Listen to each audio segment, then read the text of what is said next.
Hello प्यारे बच्चों, कैसे हो आप सब। इस वीडियो में हम लोग एक और नए टॉपिक के साथ आ चुके हैं, जो कि आज ये टॉपिक पूरी तरह से आपका क्लियर होने वाला है। तो बने रहिए हमारे वीडियो में, लास्ट तक चलते हैं, देखते हैं। आज हम फिजिक्स के चैप्टर 1 वैद्युत आवेश तथा क्षेत्र, जो कि कक्षा 12 से है, उसमें हम कूलाम के नियम को अच्छे से समझने वाले हैं इस वीडियो में। यह टॉपिक आपका एकदम जीरो लेवल से क्लियर होने वाला है, इसमें आपका कोई भी डाउट नहीं रहेगा। बने रहिए हमारे साथ वीडियो के अंत तक। अगर आप हमारे चैनल पर नए हैं तो चैनल को सब्सक्राइब कर लीजिए, और आपका कोई भी डाउट होता है इस टॉपिक से रिलेटेड तो आप कमेंट ज़रूर करिए, मैं उसको अगले वीडियो में सॉल्व करने की पूरी कोशिश करूँगा। तो चलते हैं, स्टार्ट करते हैं। कूलाम का नियम पढ़ने से पहले हमको एक टॉपिक बहुत ही अच्छे से क्लियर होना चाहिए, आकर्षण तथा प्रतिकर्षण। यानी आकर्षण और प्रतिकर्षण होता क्या है। तो इसके लिए हम लोग यहाँ पे दो बिंदु आवेश मान लेते हैं। माना एक का नाम Q1 है तथा दूसरे का नाम Q2 है, तथा इसके बीच की दूरी कुछ भी रही होगी। तो ये एक Q1 है और एक Q2 है। हम मान लेते हैं कि इस Q1 पर आवेश है माइनस और इस Q2 पर आवेश है प्लस। तो आप सभी लोग जानते हैं कि समान आवेश यानी एक ही प्रकार के जो आवेश होते हैं वो एक दूसरे को प्रतिकर्षित करते हैं, जबकि विपरीत प्रकार के आवेश एक दूसरे को आकर्षित करते हैं। जैसा कि हम लोग इधर समझ सकते हैं, जैसे कि ये प्लस और प्लस एक दूसरे को इधर धकेलेंगे, पीछे की तरफ धकेलेंगे, जबकि माइनस और प्लस एक दूसरे को अंदर की ओर धकेलेंगे। उदाहरण के तौर पर एक बॉय को एक दूसरे से अलग करेंगे, जबकि एक बॉय और एक गर्ल एक दूसरे को अट्रैक्ट करेंगे यानी आकर्षित करेंगे। तो इस प्रकार हम लोग इसको समझ सकते हैं। तो यही होता है आवेशों में भी। जो आवेश होते हैं उसमें प्लस प्लस जो होता है, मैं इधर लिख दे रहा हूँ, जो धन प्लस प्लस होते हैं वो एक दूसरे को प्रतिकर्षित करते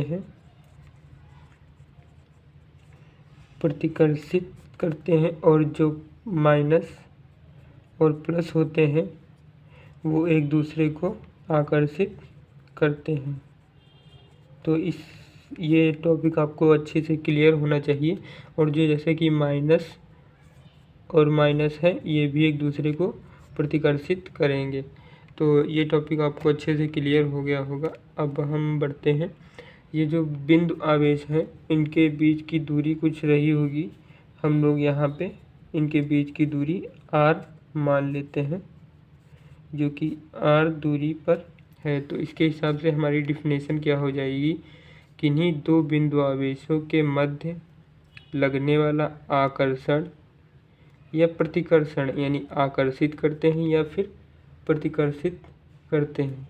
एक बार दोबारा देख लेते हैं, किन्हीं दो बिंदु आवेशों, ये दो बिंदु आवेश ही तो हैं, इनके बीच लगने वाला आकर्षण या प्रतिकर्षण उन दोनों बलों के गुणनफल के, यानी इन दोनों बलों के गुणनफल के अनुक्रमानुपाती तथा उनकी बीच की दूरी के वर्ग के व्युत्क्रमानुपाती होता है। अब यही बात हम डिफिनेशन में लिखने वाले हैं, तो मैं वीडियो को स्किप करके इसको नोट कर देता हूँ, उसके बाद मैं आपको बताता हूँ।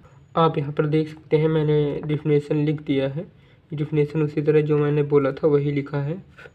किन्हीं दो स्थिर बिंदु आवेशों के बीच लगने वाला आकर्षण अथवा प्रतिकर्षण बल आवेशों के गुणनफल के अनुक्रमानुपाती तथा उनकी बीच की दूरी के वर्ग के व्युत्क्रमानुपाती होता है। इसका कहने का मतलब क्या है मैं आपको समझा दे रहा हूँ। यदि ये डिफिनेशन जो इसका डेरिवेशन है उसको मैं बताने जा रहा हूँ, आप लोग ध्यान से देखिएगा। ये किन्हीं दो स्थिर बिंदु आवेशों के बीच लगने वाला आकर्षण या प्रतिकर्षण उन दोनों बलों के गुणनफल के अनुक्रमानुपाती यानी इन दोनों बलों के गुणनफल के अनुक्रमानुपाती होता है। यानी बल को हम F से फोर्स से रिप्रेजेंट करते हैं और अनुक्रमानुपाती का ये चिन्ह हो गया। अब अनुक्रमानुपाती का चिन्ह हो गया, अब इनके गुणनफल के अनुक्रमानुपाती होता है। तो Q1 इंटू Q2 ये हो गया इनके गुणनफल के अनुक्रमानुपाती। हम इसको समीकरण नंबर 1 एज्यूम कर लेंगे। फिर अगले स्टेप में क्या कर रहा है, तथा उनके बीच की दूरी के वर्ग के व्युत्क्रमानुपाती होता है। तो F इज इक्वल टू व्युत्क्रमानुपाती यानी 1/r। अब वर्ग के कह रहा है तो स्क्वायर कर देंगे r का।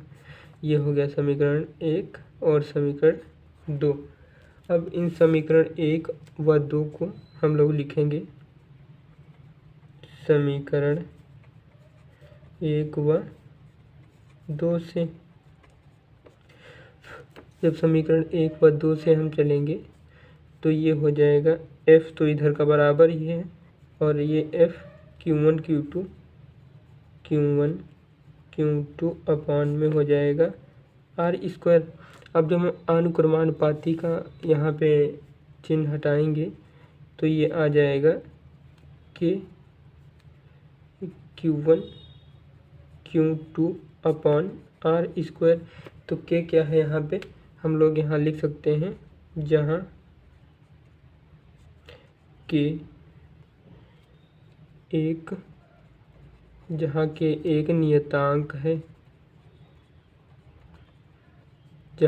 एक नियतांक है, और जिसका मान होता है,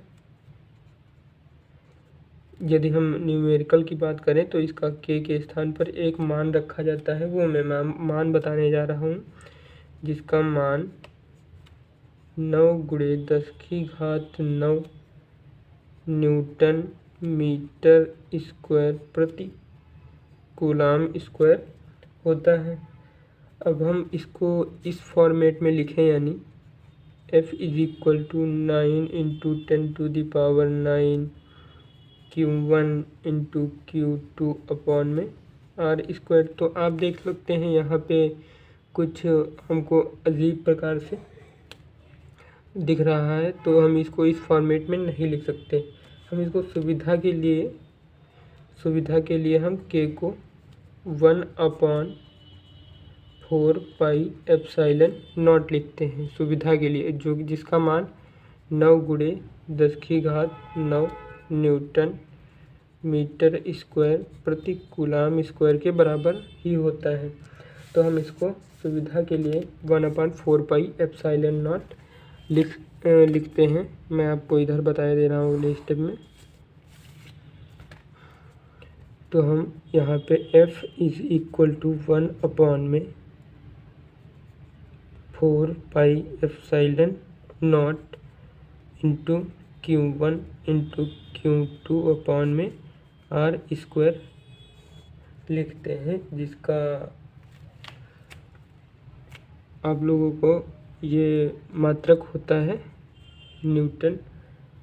और फिर अब हम बात करें, ये जो ε0 है इसका मान क्या होता है और इसको कहते क्या है। ε0 को हम लोग कहते हैं, मैं यहाँ पे लिख दे रहा हूँ, ε0 को कहते हैं निर्वात की वैद्युतशीलता।